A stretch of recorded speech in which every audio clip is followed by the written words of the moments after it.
pagtulong kundi simbolo rin ng kanyang pasasalamat sa Diyos.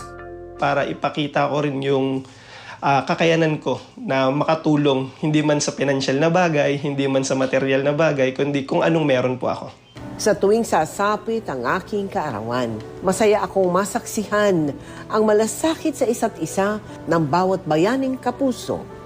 Sa loob ng 3 dekada, marami tayong nakilalang bayaning kapuso na patuloy na sumusuporta sa ating Sagip Dugtong Buhay Bloodletting Project kasama ang Philippine Red Cross sa Ever Commonwealth. It's a community mall. So karamihan ng ating mga walk-in customers dito is na-encourage silang mag-donate.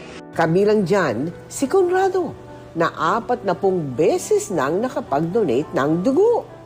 Ngayon, 62 taon gulang na siya at patuloy pa rin ang panatang makapagdugtong buhay ng iba.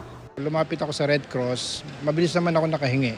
Kaya simula noon, pinangako ko na magdo-donate ako sa Red Cross hanggat kaya ko, hanggat buhay ako. Bilang pasasalamat, binigyan parangal natin ang blood galloners gaya ni Raymart at Conrado. Nakisaya rin ang ilang performers.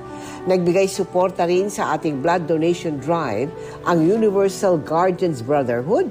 This is the first time we join ng ganito. Gusto namin talaga makatulong. Abutin lang nandiyan yung GMA, yung serbisyong totoo lamang. Nagbigay rin tayo ng pagkain, freebies at biscuits.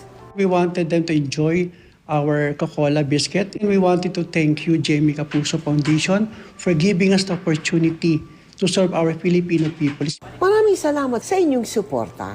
Dahil po sa inyo, mas maraming buhay pa ang ating madudugtungan. I encourage everyone, supportan niyo yung mga Kapuso Foundation projects. It is the best way you could encourage your health. Tita Mel, happy birthday po!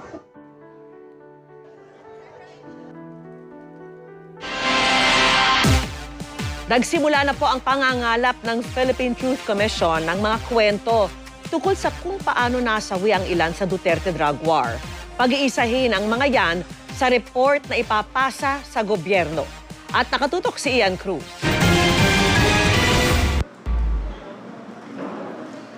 Naunang nagsindi ng kandila si Luz Biminda Siapo, ina ni Raymart Siapo, ang 18 anyos sa PWD na napatay umano sa war on drugs noong 2017 sa Navotas. Si Nanay Luz ang nagsindi ng kandila ni dating ICC Judge Raul Pangalangan patungo sa mga miyembro ng Truth Commission at mga kaanak na biktima ng extrajudicial killings o EJK. Simboloan nila ito na sa isang liwanag, nabubuo ang liwanag ng marami. Kasabay na rin ang pag-alala sa mga biktima ng EJK habang pinakikinggan ang katotohanan. Sa sinag ng araw ng buhay, maaninag ang pag-asa sa daloy ng dagat. Ginawa yan sa unang sesyon ng civil group na Truth Commission, isang independyente at civic commission para bigyan ng pagkakataon ng mga biktima ng giyera kontra droga ng Administrasyong Duterte na mailahad ang kanilang katotohanan. Unang nagsalita si Nanay Luz na nagtatrabaho sa Kuwait nang mas